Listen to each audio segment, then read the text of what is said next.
Monsieur le Président, Monsieur le Ministre, Monsieur le Commissaire, mes chers collègues, nous voterons demain notre propre vision du budget 2018.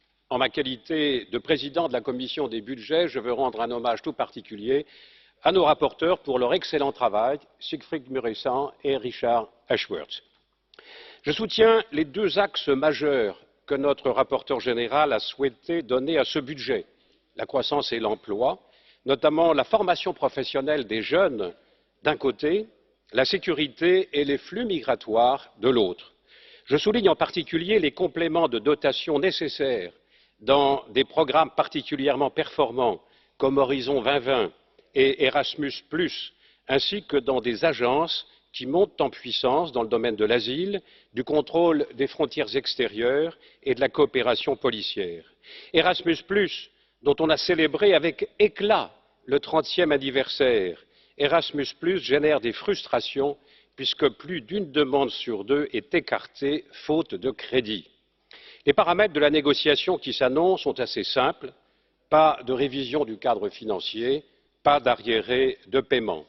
Mais rien n'est joué. Et si nous voulons conduire la conciliation en novembre, la conclure, je conseille vivement à la présidence de s'émanciper des éternelles contradictions internes au Conseil entre le rigorisme à courte vue des contributeurs nets et les intérêts acquis des pays bénéficiaires, entre les coupes sombres dans les programmes d'avenir et la sous-utilisation des crédits de cohésion. Puis-je souligner que nous allons rendre 10 milliards d'euros en cette fin d'année 2017 du fait de la sous-consommation. Contradiction entre les grandes déclarations du Conseil européen et les faiblesses de la solidarité européenne sur le terrain. N'oublions pas que ce budget, du fait du Brexit, sera peut-être le dernier financé par 28 États membres sur 12 mois.